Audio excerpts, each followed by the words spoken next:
So it's a tree felled and sawed to ensure a supply of wood for the winter. So this is so fitting at this point with everything that's been going on lately, astrologically and otherwise. It literally like gives me goosebumps because it's just so perfect for this point.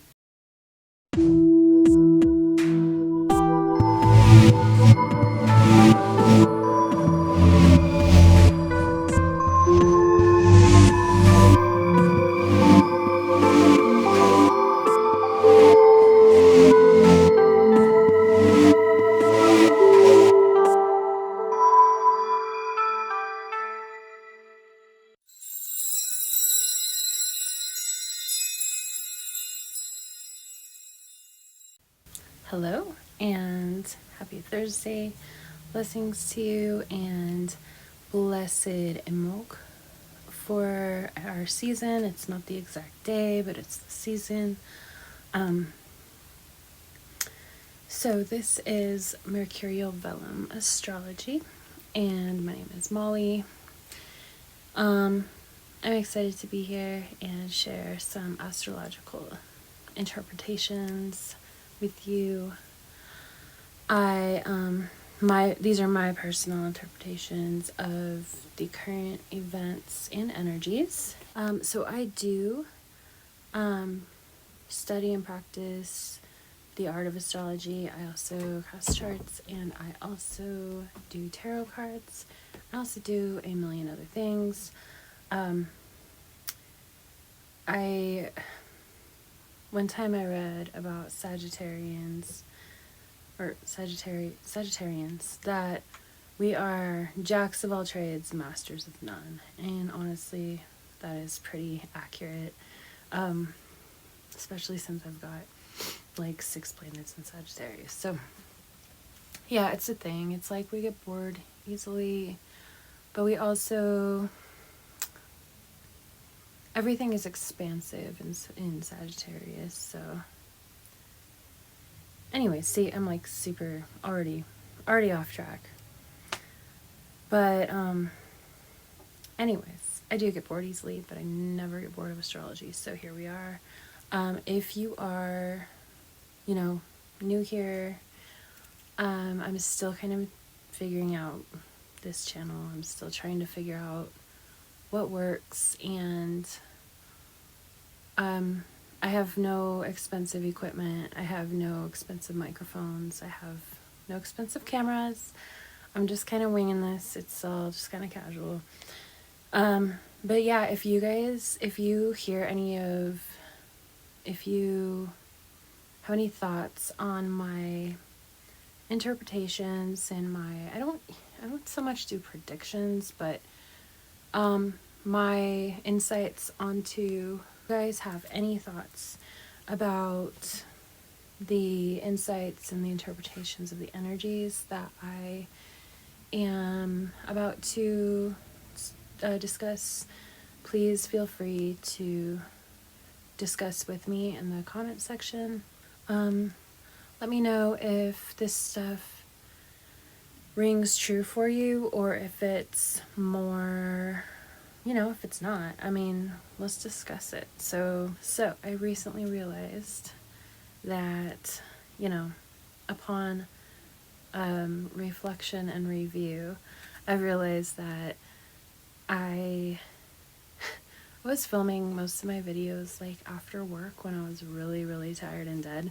So I kind of seem really out of it and really tired and really dead. So upon, reflecting on that and looking at some of the videos, I was like, maybe I should do this at a time where I'm not so tired. So that's what I'm trying this time. I'm trying to do this in a time where I'm a little bit more alive. So let's try this. Okay.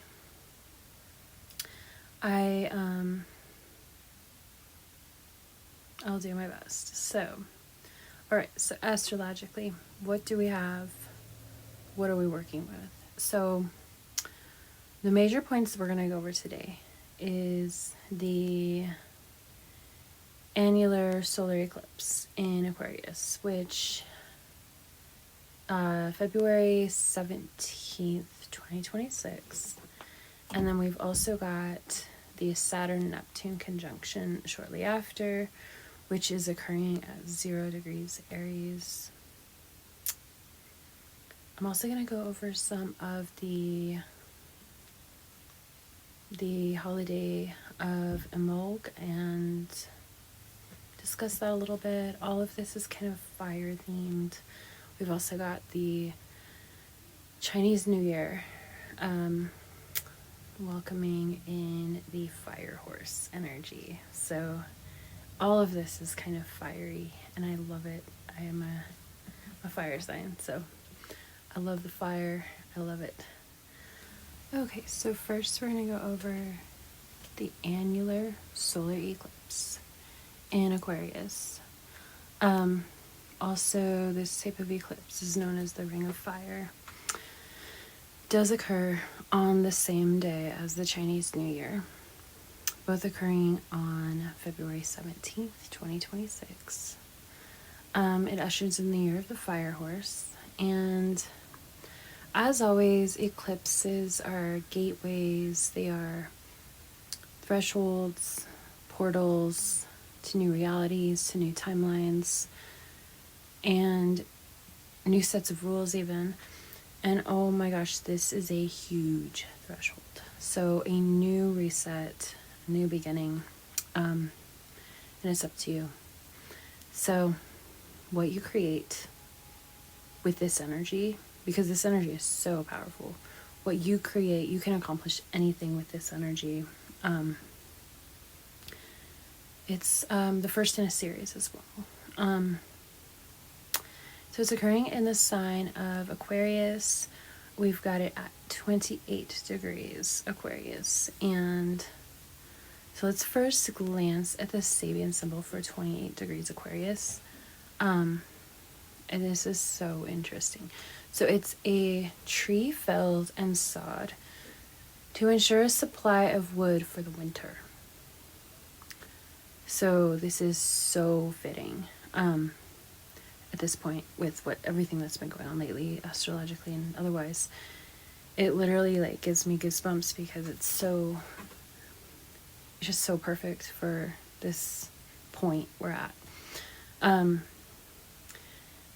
What it's about is it's about taking all that you have. What do you have to work with? All of it. The debris, the pieces, even what's left over from destruction, and even what's left over from whatever failures you've endured, and using it all in genius ways to survive, to rise above, to get to the next plane, to make something from nothing. And the creativity that tends to be channeled and come out when survival is at stake. It's that kind of electric ingenuity that really only comes during the last crunch, when everything is measured, everything is coming to an end. So you've got the deadline and you are very much crunching to get it done. There's a certain kind of creativity that gets channeled during that kind of last 5 minutes thing. It's also another way is to look at it as the pressure creating perfection. It's also a decision to survive, and it's a decision to do whatever it takes. I mean, nose to the grindstone, the get it done energy. It's very much this is it. That's the message. But it's also a mature and wise and controlled and experienced acceptance that times are changing and that winter is coming, in many ways. So survival will hinge upon our actions today, and that will include the necessity of destroying certain things in order to survive, and then using the pieces to build back up into survival. Like if we're using the wooden metaphor, cutting it down, using it for warmth and fuel and shelter and, you know, currency, and to get through the hard times that are coming. Changing the lower resources to transmute into higher planes of existence. And this is really this is like a form of alchemy, or one of the steps, basically. The act of fire. Burning away, but creating in the process. Fire doesn't just destroy, it also creates, also sustains. So the message is there's no more messing around. This is it. It's time. And the fascinating part of this is it begins, it's the first step in the next eclipse story that will be a series of eclipses over the next 3 years.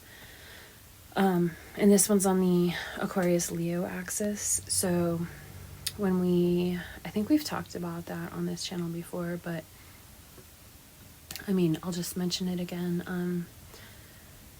The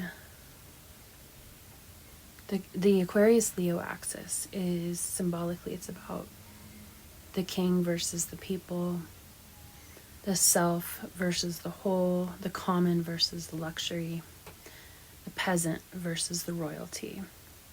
That's the polarity that this exists on. And it also has a pretty significant aspect to Uranus and Taurus right now. So the sun-moon conjunction is the eclipse, and then that is aspecting, it's squaring Uranus and Taurus at 28 degrees Taurus. Then we have, very shortly, the Saturn Neptune conjunction. That takes place at 0 degrees Aries. The 0 degrees Aries point is in itself, I mean, probably the most important threshold or point of the journey along and through the zodiac signs. It is the reset, the new start, the very first step. It's also known as the world point. It's also known as the vernal point in astronomy. The 0 Aries point, it's kind of the moment of initiation, the moment of reset, and the first step in a journey. And so to have Saturn and Neptune conjunct at this point, at the same time within the eclipse window, also with all the planets lining up, it's such an interesting time, and I'm really excited about it.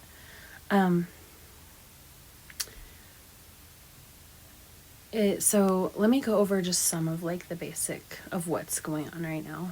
So we've got the eclipse squaring Uranus and Taurus. That is there's potential there for some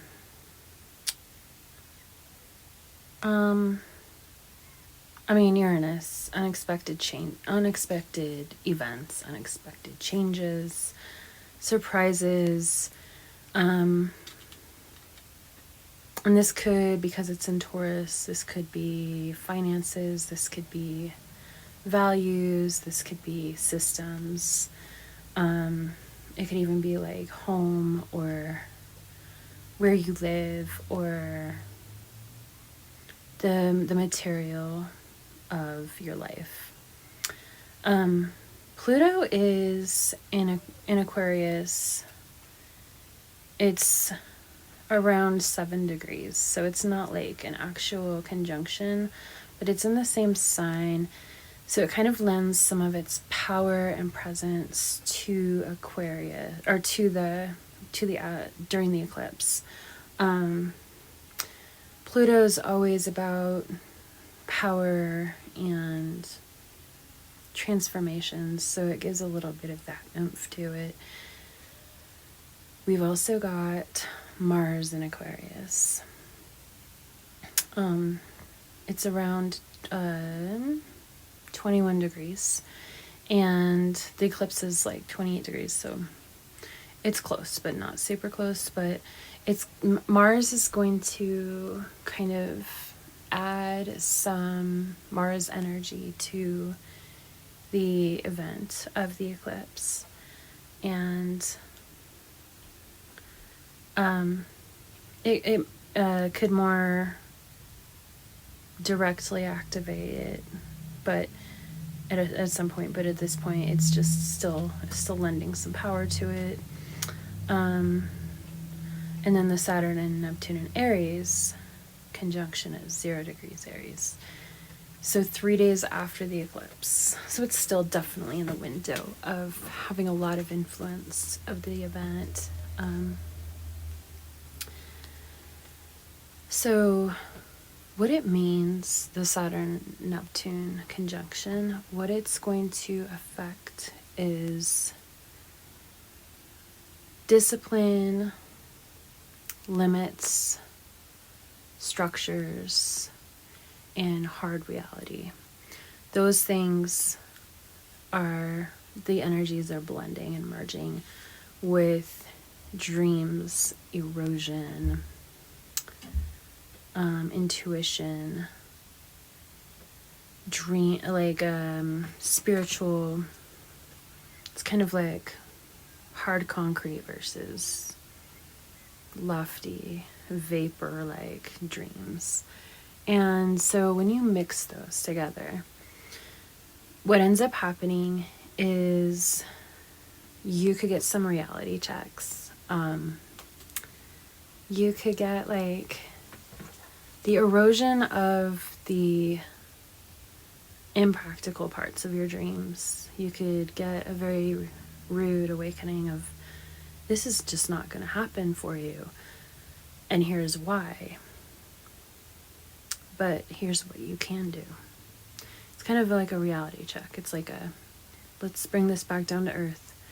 Let's cut away the stuff that's not going to work, and that's kind of not born of not just practicality, but working with the nature of things. If it's against your nature to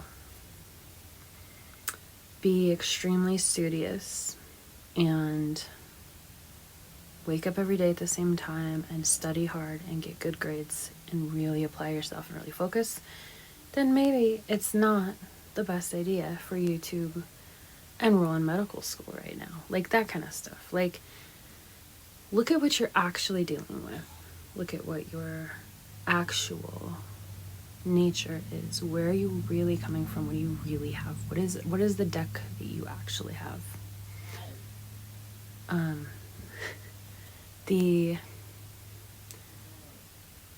A lot of what we do in life is based on what we wish we had. And this conjunction is with the eclipse is really going to snap you out of it and be like, look at what you've got here. Here's your Here's what cards you have to play with. What are you going to do with it? Do it now. That's kind of what it does. It could also be like a spiritual reorientation or a recalibration. What I mean by that is like we've all been going through some spiritual stuff lately, like spiritual journeys, and kind of sifting through what we believe, kind of recategorizing things, kind of going, okay, gonna leave that over there. We're kind of done with that idea.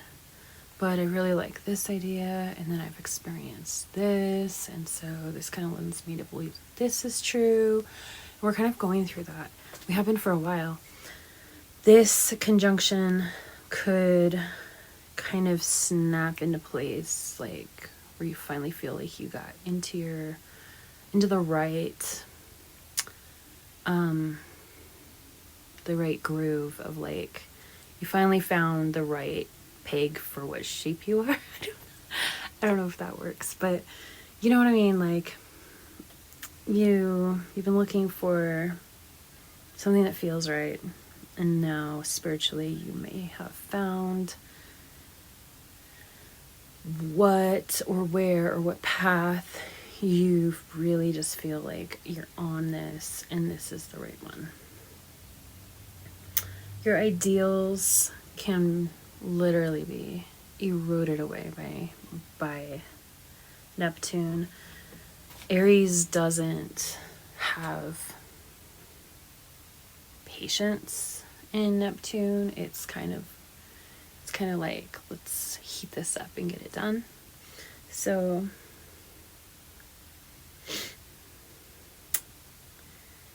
another thing though that the Saturn and Neptune conjunction is doing is it's not just breaking things down that are unnecessary, but it's kind of lighting a fire under you and adding structure and framework to your dreams and your goals, which is very helpful because Neptune needs a little bit of help with that.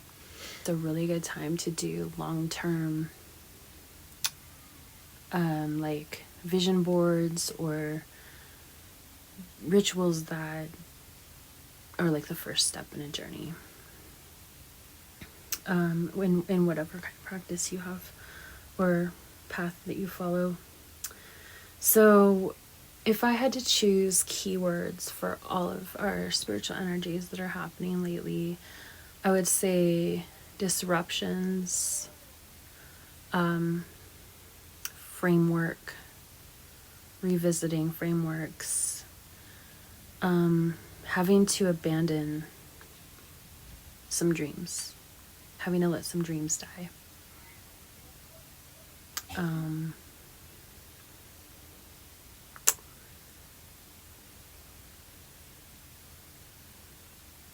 We also are going to be releasing a lot of old patterns that don't serve us, and releasing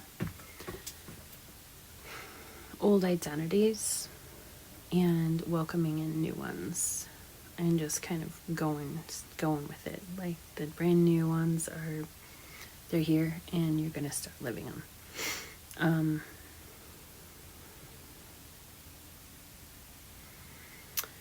The visionary tendencies of Neptune are starting to find their ways into frameworks in your life. So you're going to start building practical ways within your life to hold these visionary energies and these creative energies, and they will be very, they're like the, what's the word, like the not like drones, they're like the acting, they're carrying out your ideals and your morals, your values, and it's being grounded this time in reality. So it's a very good thing. And the Saturn Neptune conjunction. This is our first one since 1989. So it's not like the most common thing. It's a very rare, not super often that we have this. So definitely take advantage of it and use it to start bringing some of your visions to life and kind of cutting away the fat, letting the Neptune part erode away, which you're not needing, and then also letting the Saturn part provide some grounding for your dreams and your visions. Saturn is like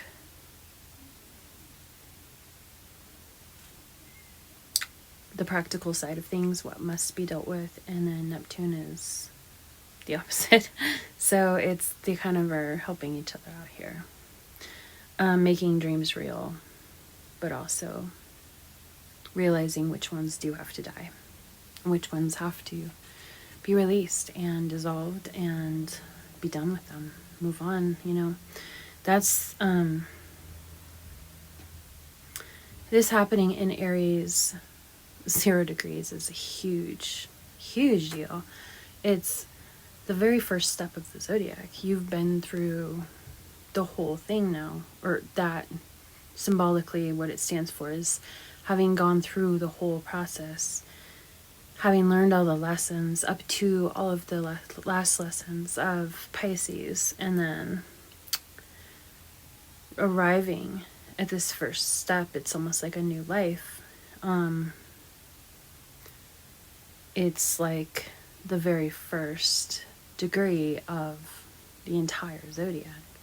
So what that actually symbolizes for all of us is not just it being the world point, but also the first point in the chart, in the zodiac. It's your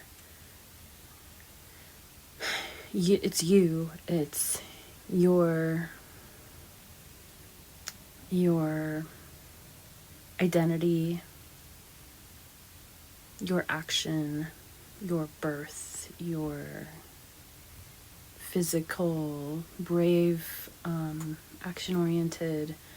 It's the essence of life, which has always a little bit of violence in it, because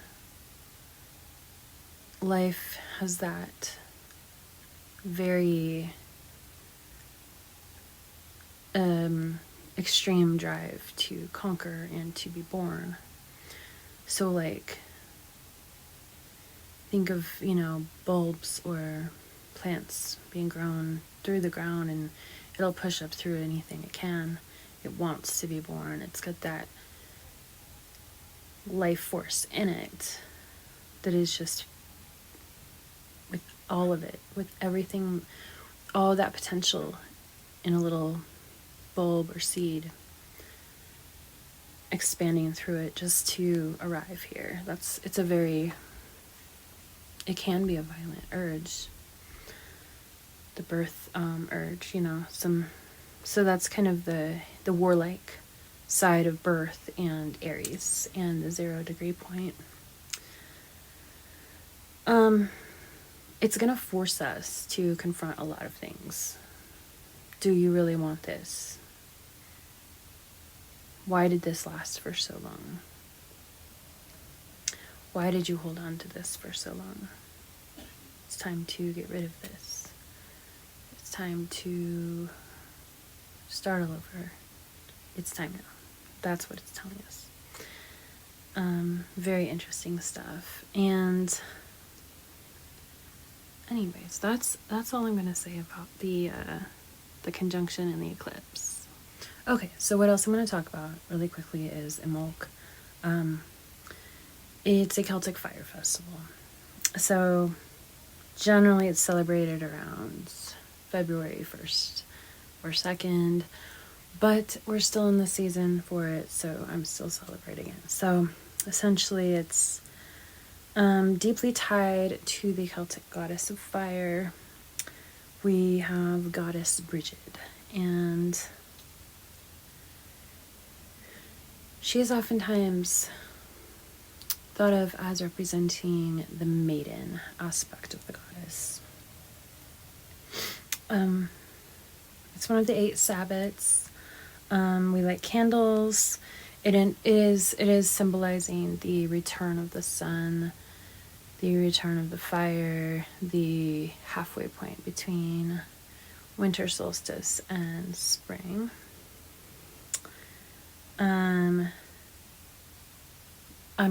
Traditionally you would consume like pancakes, dairy products. The name of Imbolc comes from in the belly of the mother, or the belly of the ewe, and it's about starting new life. It's about, which of course is echoed with his 0 degrees. Aries conjunction that's occurring, which is also echoed by the Chinese fire horse, Chinese New Year, which is also echoed by this Ring of Fire eclipse. We have fiery new beginning, fiery new beginning, fiery new beginning, fiery new beginning. It's a fiery time of year, so very exciting. And it is one of the 4 major Gaelic festivals. So we also weave these crosses from straw, and you can just put them wherever, you can hang them above the door. We actually did that in Catholic school. We did make St. Bridget's crosses, and that was just considered like a normal Catholic thing where I went to school. So it does range from it's a very Christo-pagan set of associations there. You want to clean. Winter, prep for the spring cleaning. You just want to clean your little heart out, and definitely start new projects, set new intentions, and fully envision where you want to be and where you are going, what you want to accomplish. Another thing that's great is vision boards, like I think I just mentioned earlier. Vision boards have this eerie, amazing, creepy, it's not creepy in a bad way, it's just like, wow, it's like magic every time you make a vision board. I swear a bunch of that stuff's gonna come true, pretty much all of it, if you do it. So I've done it, and it's just like, it's like you create a roadmap for your future and then you watch it manifest. It's amazing. Also, besides the Bridget crosses, we also have associations with white flowers, white candles, sheep, the grazing animals, the animals that are, pregnant at this time.